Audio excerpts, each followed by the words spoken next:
dun sa inoperahan sa akin, kailangan meron sila ulit tatanggalin.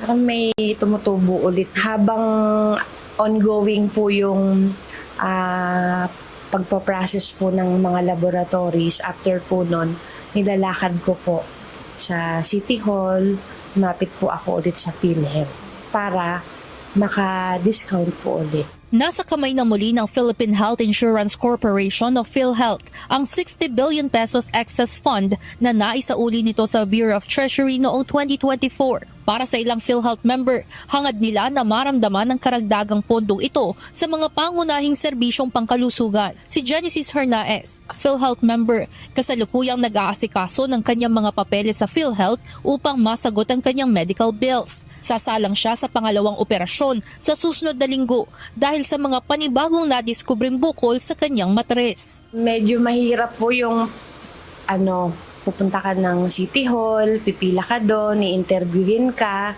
After ng interview, ang haba po Sana mas gawin po nilang mas madali po sana. Lalo na yung pasyente na hindi nila alam yung lagay, dinudugo. Hindi na sana pahirapang maglakbay pa ng pagkalalayo. Kwento nito, noong kanyang unang operasyon, 50% ng kanyang gasto sa ospital ang sinagot ng state health insurer. Kinumpirma ng PhilHealth kahapon na naibalik na sa kanila ang 60 billion pesos na pondo. Ayon sa korporasyon, inaasahan na makakatulong ito na mas mapalawak ang kanilang mga benepisyo at mas mapabilis at mapaganda ang kanilang mga serbisyo para sa kanilang mga miyembro. Nauna nang sinabi ng PhilHealth na gagamitin ang ibinalik na pondo para sa pagpapahusay ng benefit packages, pagpapatibay ng internal systems at improvement ng serbisyo para tiyakin ang mas maayos na access sa mga serbisyong medikal. Ngunit para sa health reform advocate na si Dr. Tony Leachon, noon pa dapat naibalik ang pera, lalo na at September 2025 pa ito ipinag-utos ni Pangulong Ferdinand Marcos Jr. Kung sinabing isoli na, dapat sinoli kagad dyan ng government through Secretary Recto kasi siya ang Department of Finance na nagpasoli at ang year-ender naman i December 31. So dapat sinoli from the Treasury to PhilHealth kasi kayong kumuha, isoli mo. Ang ginawa nila, pinagbayad pa tayo, chinarge nila na sa 2026 GAA. So, anong nangyari? Ang nagbayad pa rin doon sa PhilHealth na 60 billion, taxpayers money pa rin. So, nakuha yung 60 billion natin, tayo pa rin na nagbayad ng 60 billion.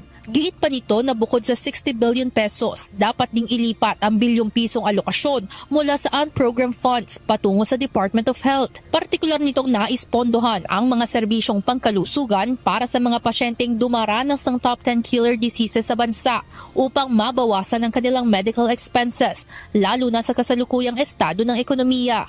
Kaya ngayon mahirap tayo kasi makonfine ka lang, mahirap ka pa sa daga. Dapat bumaba yung out-of-pocket expenses natin pag na-hospital. Ang binabayaran natin ay 60%. Ang taas So dapat yung perang yan ay ilagak para yung benepisyo pag na-confine ka, zero ang babayaran mo.